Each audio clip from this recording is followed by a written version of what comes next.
every economic era in history, agricultural, industrial, the internet created millionaires, but it also left millions of people behind. The next era is AI. Are you right on it, or are you going to be left behind? In this video, I'm going to show you how each economic era followed the same pattern, and the old pattern created the demand for the new pattern. And then I'm going to show you the 7 levels of AI and show you exactly which AI level you're at, where you want to be, and how people are going to leverage that and where they're going to be in the next 5 years. So stick around. So this video is called How AI Will Make Some People Rich and Others Obsolete. But first, we're going to look at each economic era and where wealth has transferred and where it's going to be. So the first is from about 6,000 BC to 1700s. Does everyone know what it's called? It's called the agricultural era.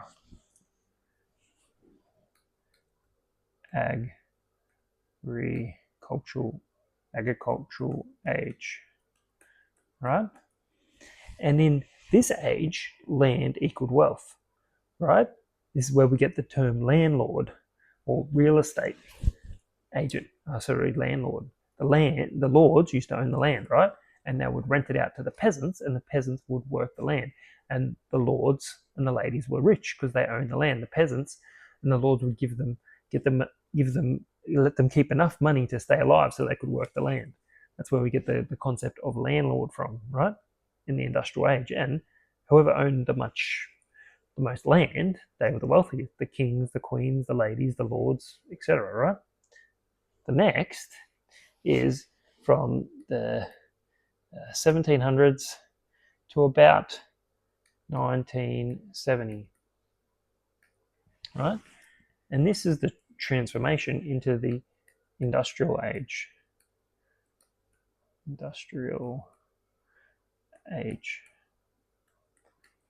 Right?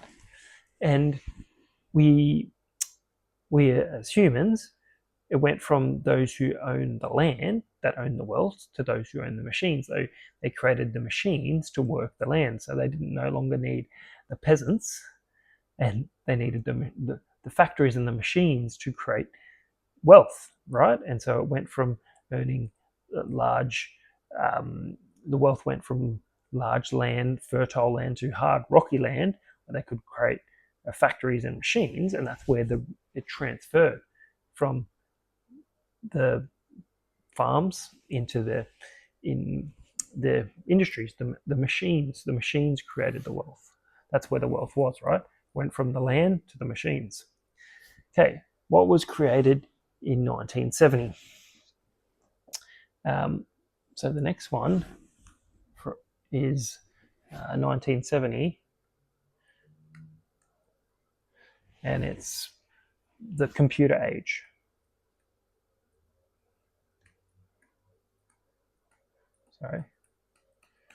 Computer age. What started happening, and this went up to about 1991, right? And what started happening here is all the people that had generated wealth in the industrial era, they created all the machines, started creating factories, and they needed ways to track the inventory, right? So Sam Walton created Walmart, had thousands of stores all across the US. He started employing computer programmers out of university to work at his store, to write computer programs to start tracking his inventory, so he knew where it was going, right? So the wealth went from the machines to computers, the computer age. And we started tracking, and we'll be able to see data and analyze stuff, right? So that was the computer age. The next, what was created in 1991? 1991 was the born of the internet, the information age.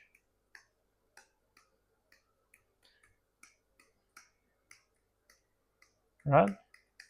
1991 till about 2000. The internet was born, right? And the wealth was who owned the information. Well, not really who owned it, who could get the information out the quickest.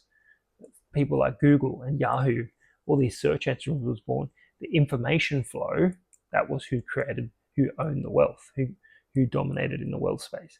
And it's hard to own information, right? Who owns the sky is blue? No one, but everyone, right? So it's who has the information flow. That's where the wealth went to the information flow. 2000, what was created in 2000? 2000 was the permission age.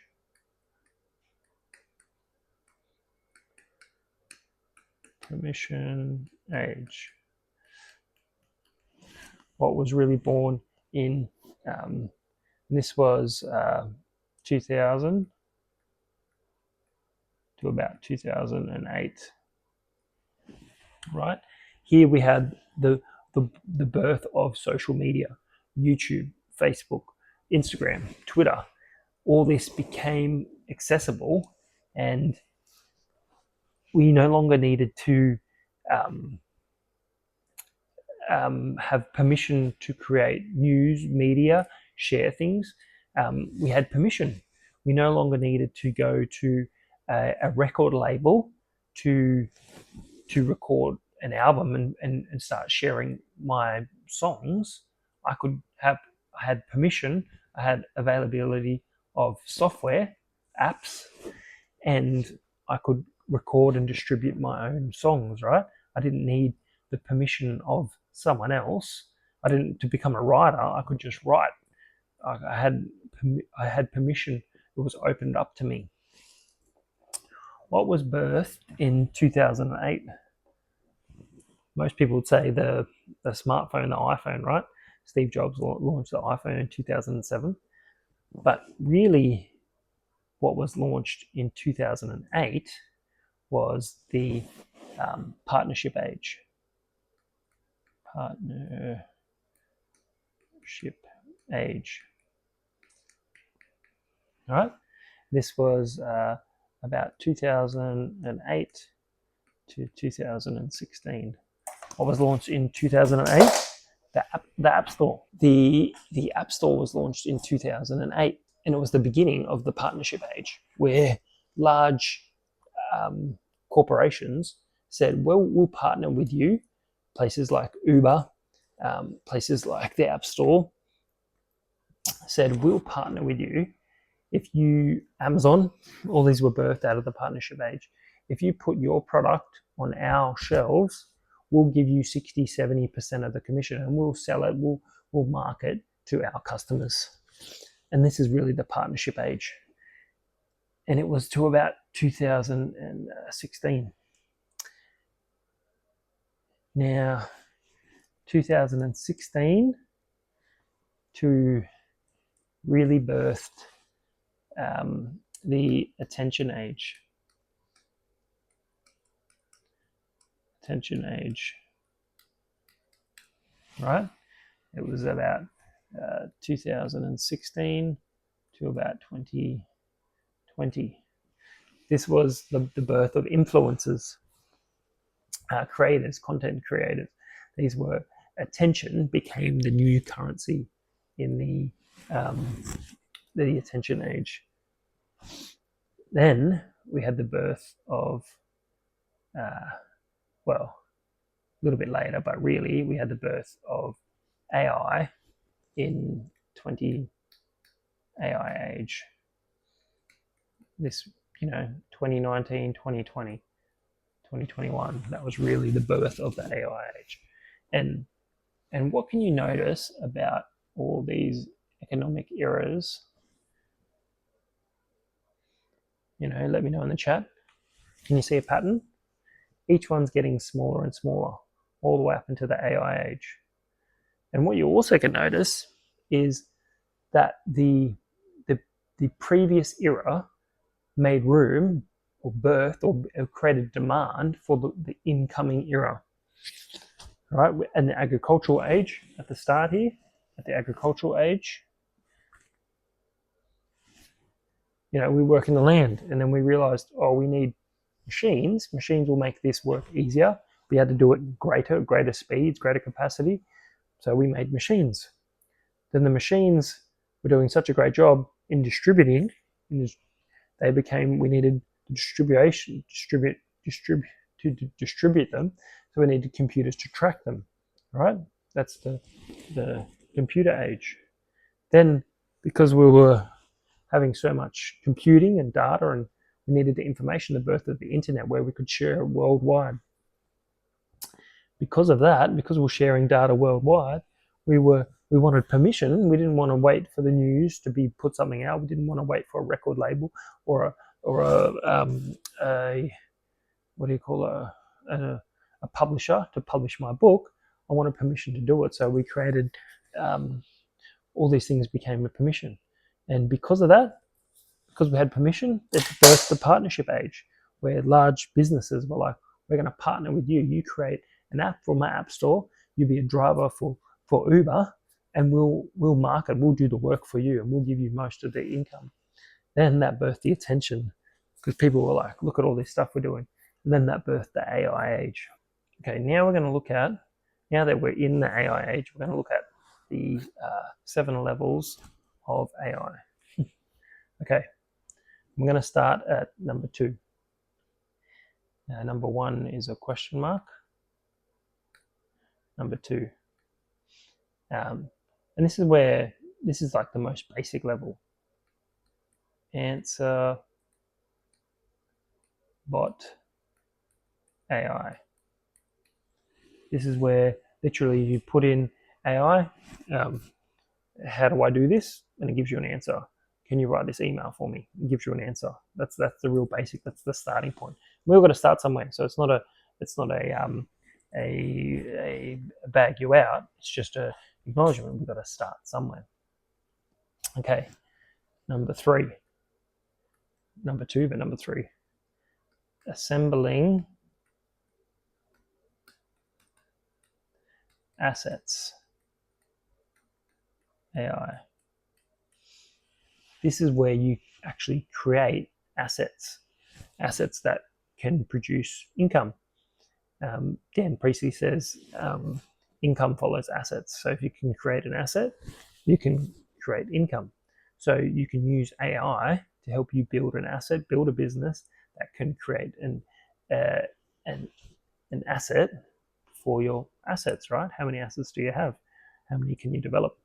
Okay, the next one is number 4 is automation AI. And this is when you give a single prompt, and it goes and will go and build you something, like, go build me an app, right? It'll go away and do it. It'll go away and write the code, for example. Number 5. Let me just move this up. I'm going to room here.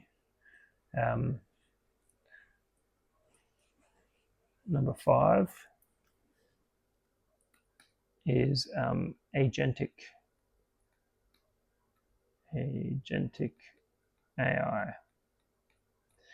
And this is AI agents, where you have an agent, an AI bot that'll go out and actually do something for you. It'll go out and do research. It'll create documents. It'll actually go away and do something for you. You can tell that you want an outcome, and it'll go away and figure out how to achieve that outcome. Instead of just you telling it, write me an email, it'll write you an email, but an AI agent will actually go out and you tell it the outcome, and it'll actually go and do it and research and study. This is the level I'm currently working on. I'm building my own AI agents. Level 6 is an agent creating agents. I don't know how to do that yet. And then the next one is level 7. Is Apex. This is the ultimate. This is having your own LLM, right? So instead of you training Chat GPT or Claude or another chatbot, so when you actually use it, you actually train it. I don't know if you realize it, but you actually have your own agent, so it'll give you your answers, the answers that you want. So that is the ultimate number 7. And number 1 is anticipation. Anticipation. So this is what anticipation AI. This is what AI does. What it does is actually thinks, what is the next word? Did you know when you type in your phone, your text, and it predicts what your word's going to do before you predictive texting? You ever heard of that? You've seen it pop up? That is a form of AI. What AI actually is, that is the foundation. That's actually before you start using it. Actually understanding what it is it's predicting what you're going to do. It's predicting, saying, I'm not predicting everything, I'm just predicting the next word and the next word and the next word. And then I actually can predict what you're going to think about. So that's the 7 levels of AI, real simply. So I guess really understanding where you are. So me, I want to be, currently I'm on building level 5. I'm currently building my own agents, which is super exciting. And understand where you want. Are you right here at the basic answer bot right at the beginning? Are you creating some assets? Are you making it do some automations and being fancy and doing some stuff? Do you have an actual agent? Can you get an agent to create agents and manage them and workshop them and do stuff for you? Or are you at the apex level, creating your own LLM, really high level stuff? So this is a bit of a snapshot. And so you can understand some things that AI can do and actually understand where you want to be and understand what business is doing. So start with the basics. Don't jump all the way to apex. You got to build on the foundations. You got to master each one before you get to the next one. So start at the basics and keep building, keep learning, keep developing yourself. Who knows where AI can let you and your business grow to. So thanks so much for watching, and I can't wait to see you on the next video.